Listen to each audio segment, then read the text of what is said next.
We live in an era in which we assume that much of what we hear is hype, biased, not just ads or what salespeople say, but in the media, especially social media. It's usually not out and out lies. It's spin, distortions of the truth, statements out of context, where they withhold evidence that might disagree with their position. Where somebody, if we're on the receiving end, if we say something that is offensive, they will cancel us, use what I call the 3 C's. They will censor us, or cancel us, ignoring the total person, even if he did or she said something that was, quote, not appropriate.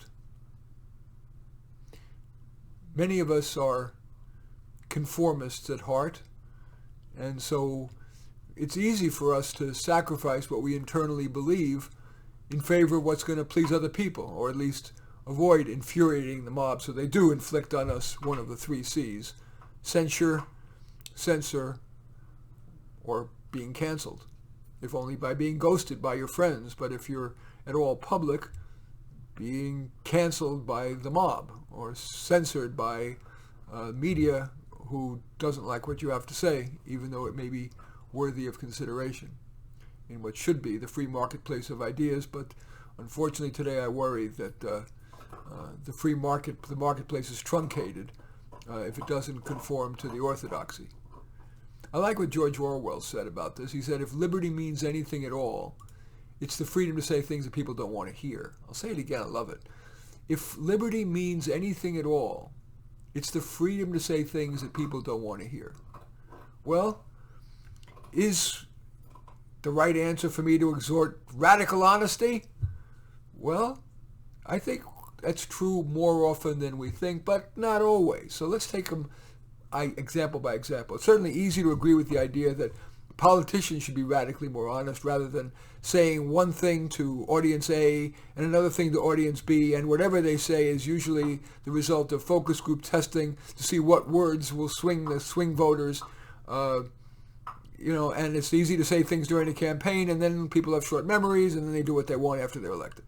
So certainly, if we do indeed extol this thing we call a democracy, and allow people to make unfettered choices, unfettered by spin and bias, certainly that we could do far worse than to urge politicians to be radically honest. Of course, that's much less likely to happen because of our electoral system, in which to get elected and stay elected, you've got to run a 4-year press-to-flesh campaign, where it's all about making money more than about raising money for the campaign than about saying the truth and winning votes.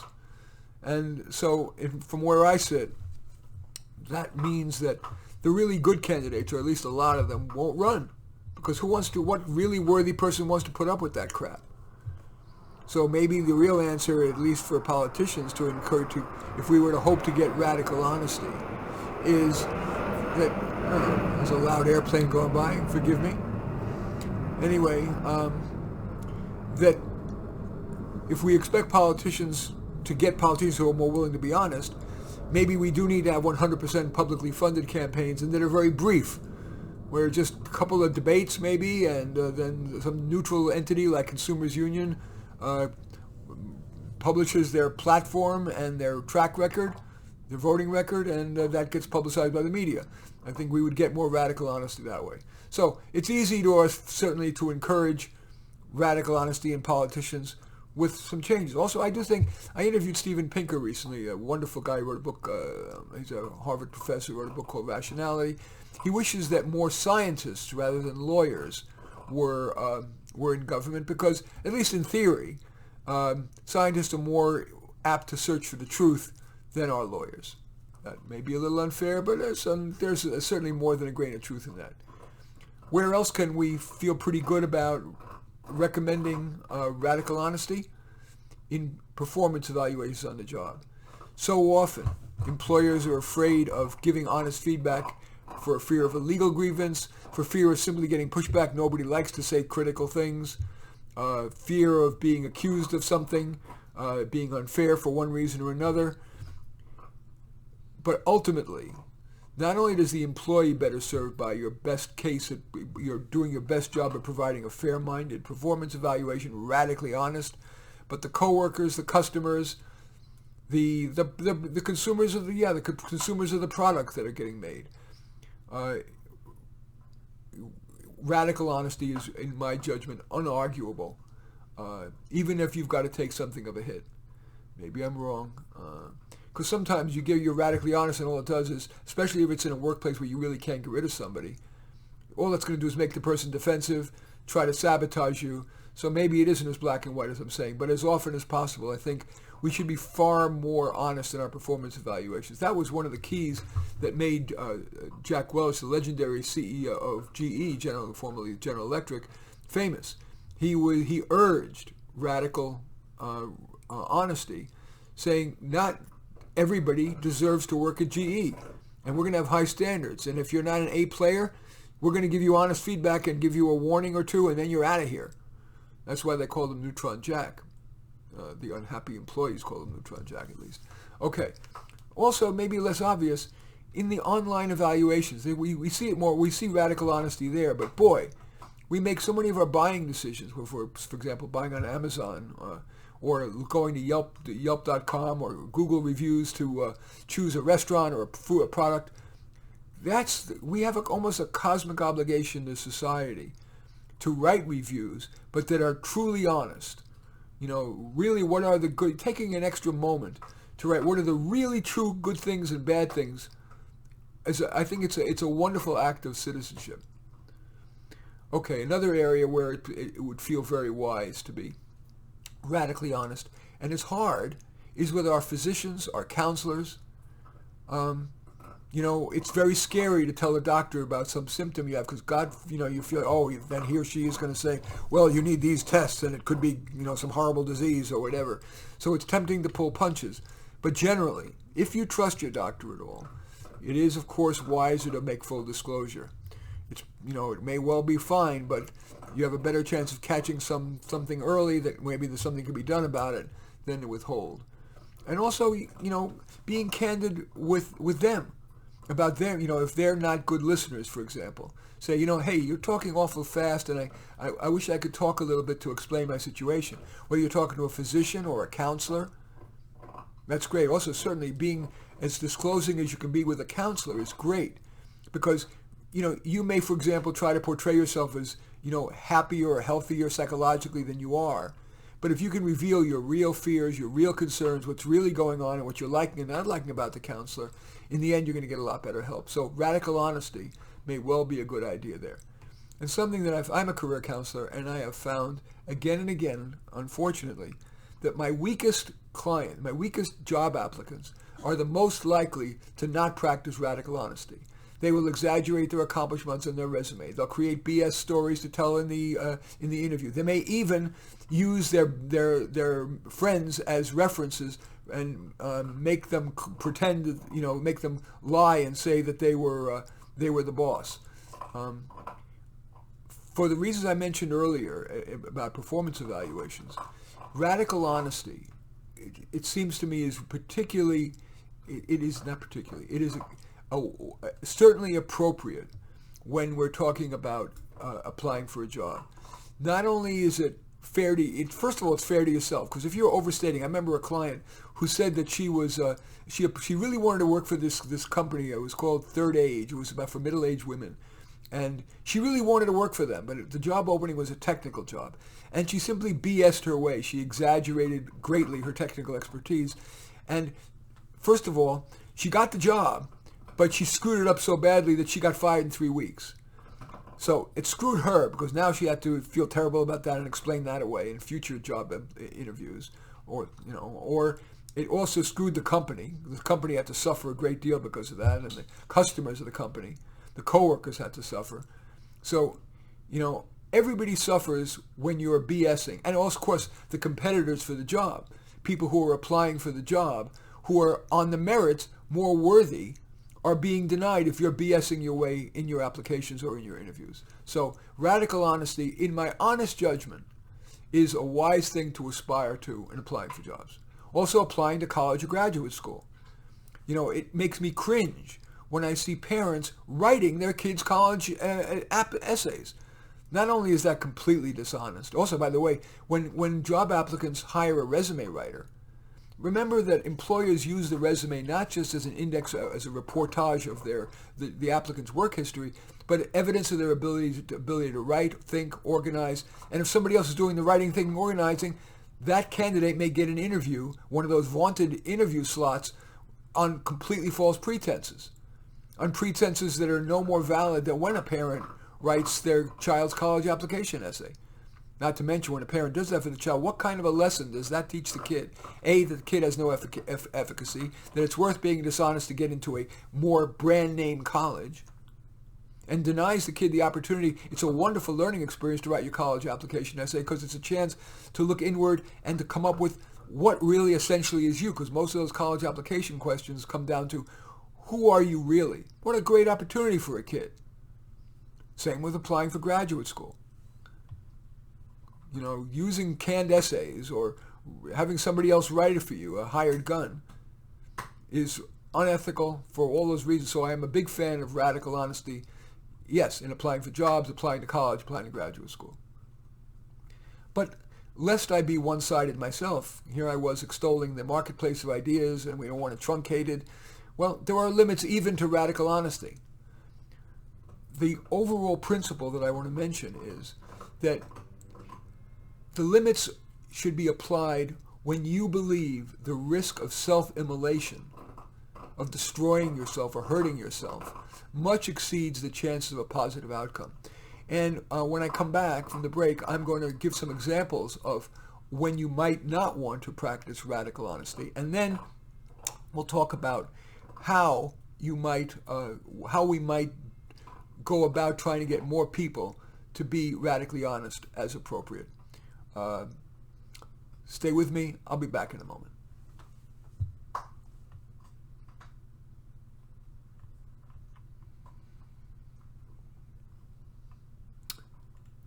Okay, thank you for staying with me.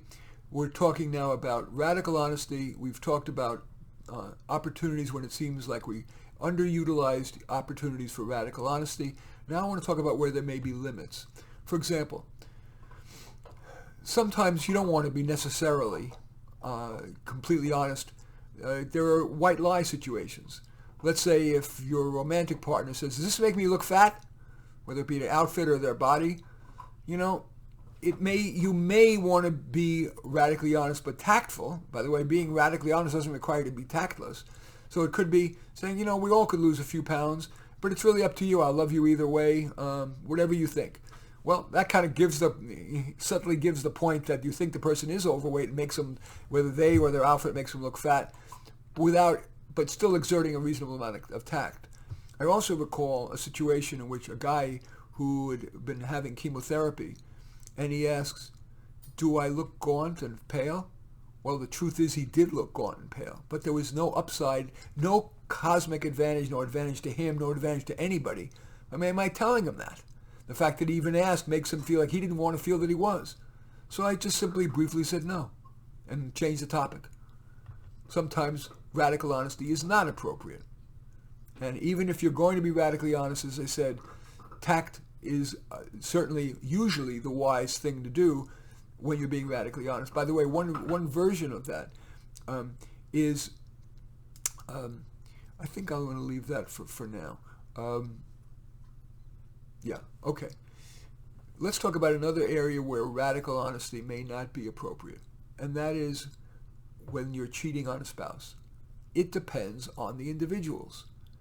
If that person, if in a cosmic sense, the two of you are really meant to be together, but the other person is going to potentially overreact and not realize, for example, that it doesn't diminish your love for your spouse or your otherwise monogamous partner, you may want to withhold it. On the other hand, it may be that full disclosure is going to be in the best interest of her or him or you, and etc. So radical honesty is not an all or nothing, it's situational. And again, no reason not to be tactful about it, but you may not be. Anyway, that may not be relevant there. Okay, let's say you got a fatal diagnosis. Do you tell your loved ones? Well, certainly there is an argument for being radically honest. They have a right to know. It helps them in their planning and their thinking. They can be supportive of you, etc. But there's also, with certain people, whether in terms of your own values or who they are, you may not want to disclose that, God forbid, let's say you got a diagnosis of advanced cancer. That you might decide, no, I'm not going to let them know until I really have to know. I don't want to burden with them in that. I don't want them to tell. I have to give them to keep a secret because I don't want it to be public. They will become a basket case. There's no reason to make them do that. So again, radical honesty in that kind of a situation is not yes or no. It's situational. How about disagreeing with a boss? Depends how secure your job is otherwise. Depends on how foundational your disagreement is with them. Is it going to make that person be shattered, or will shake them to the core? How much goodwill do you have from that boss already to you? How easily could you get another job? How important is it for you to disagree?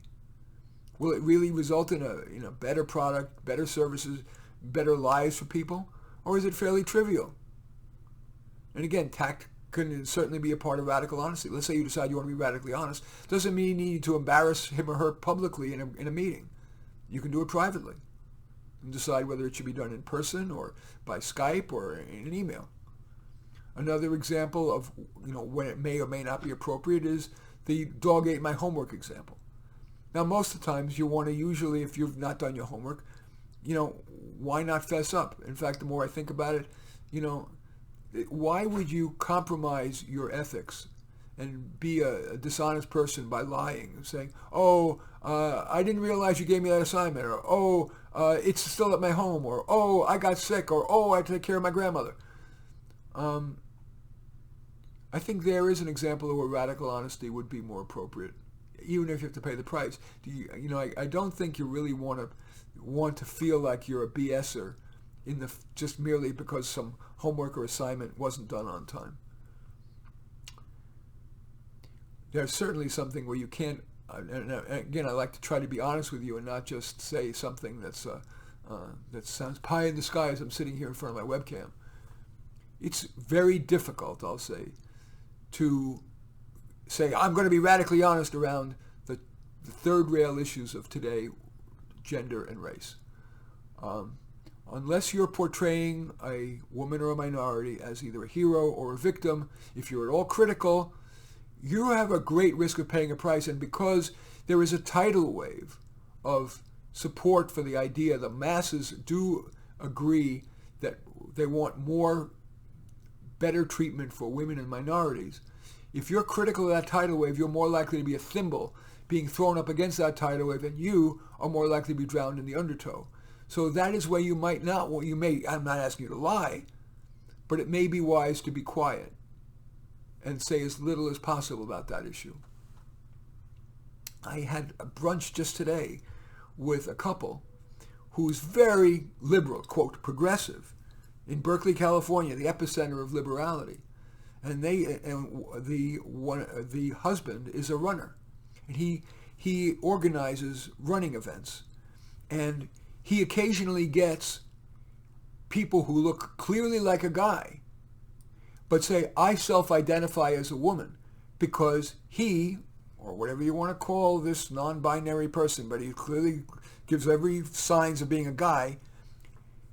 My friend said he just wants to get a trophy and he wants to compete in the women's category. He's 6'2", he's big and he's muscular, and this guy's a super progressive liberal guy who votes liberal Democrat all the time.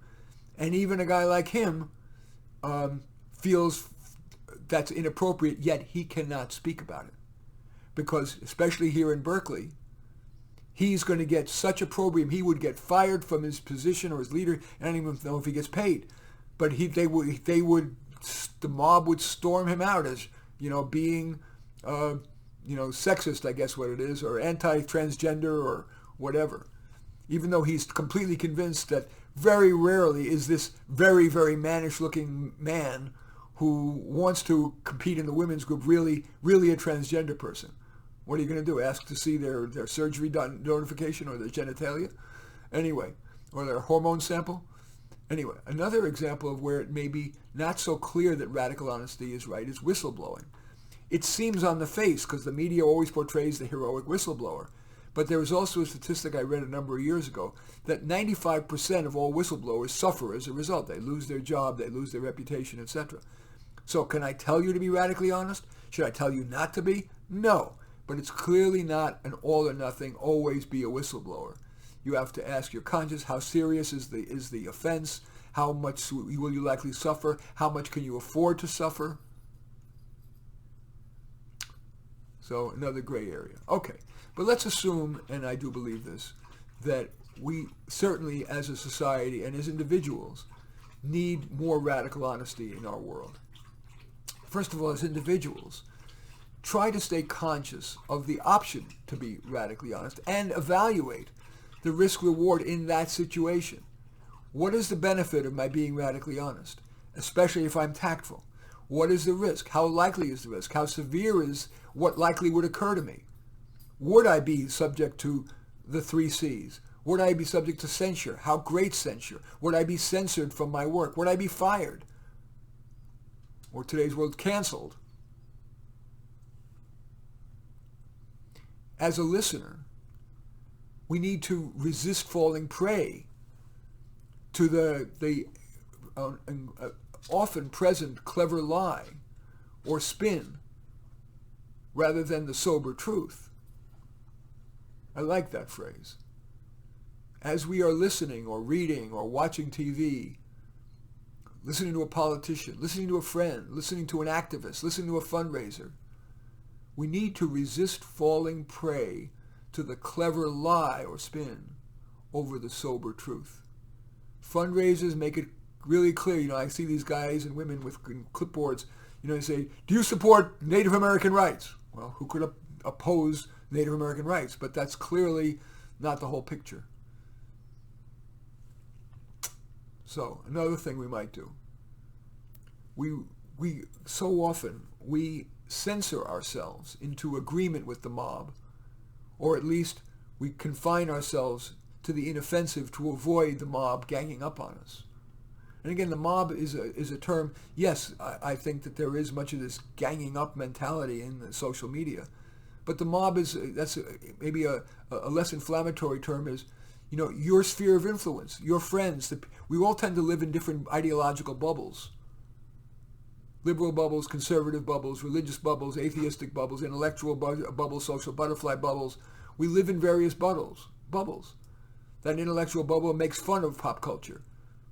The more fun-centric loves pop culture. So be careful before we censor ourselves into agreement with the mob, whether you call it the mob or you simply call it our sphere of influence, our bubble. So many people, what they do is they don't censor themselves completely. They just they say things in an inoffensive way, but it's not really what they believe internally. But they sanitize what they say because they want to be a conformist. They're so afraid of alienating the mob, including their friends. A little parenthetical note. Don't mistake somebody being nice for somebody being good. Don't mistake nice for good. Don't mistake the polite for the true. In fact, many people use niceness to blind us to the lack of their fair-mindedness, let alone their radical honesty. We really do, whether it be in the schools or in the colleges and journalism schools where they're training journalists, if there's one of the few time-honored pieces of wisdom that is, from where I sit, unarguable, and yet it is losing favor today, it is the marketplace of ideas. It's a term I've mentioned throughout this talk. The best, especially if we value democracy, the best solutions come from sunlight, from the full and free exploration and debate of the marketplace idea, not by censorship, not by censoring, not by canceling people. And that needs to be suffused through the curriculum from kindergarten through graduate school. The idea of radical honesty, honoring the full marketplace of ideas, not hiding information that isn't the truth. Full disclosure, where you're doubtful, where you're sure, why you can understand the other side. Speaking of the other side, there's a term that the wonderful psychologist Steven Pinker, cognitive scientist Steven Pinker from Harvard, uses. He calls it my side bias. We all suffer from my side bias. We are biased toward listening to what other people say that agrees with us, and we discard or censor or cancel that which is discordant with our views. And he has a related point that I love, a little bit tongue-in-cheek, but I love it. He says we got to be aware of bias. We believe that everybody else is biased except us, but we all are. And that, of course, includes me. I also think that it would help, this may sound shallow, but I believe in it. I think public service announcements, which reach the general public, urging radical honesty. And of course it can't be just lecturing people about it. You know, some of the most successful commercials they're created by the leading influencers, mind influencers, behavior influencers of our time. They should be creating these public service announcements to encourage radical honesty as appropriate, and certainly the exploration of the marketplace for well-derived ideas. I'm a child of Holocaust survivors, and the last thing I'd want to do is support the Nazis. But I do think, and this is how the ACLU began to begin with, was in support of the right of Nazis to give their arguments. But we all have the right to then fight them and counter them. And in the marketplace of the idea, they will be, I believe, ridiculed more than if we try to censor them. And the side effect of censoring them may be, yes, we may quell the Nazis today, but there'll be another group on the far left or on the far right or whatever that's going to take their place.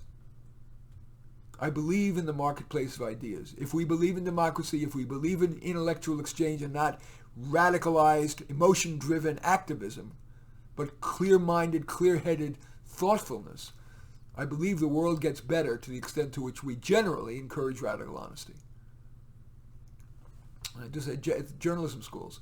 I remember it wasn't so long ago, that the journalism schools encouraged their journalism students to practice what I'm calling the Walter Cronkite School of journalism, which is just present the information as fair-mindedly as you can. Sure, we all have biases, but as fair-mindedly as you can, and then let the public decide.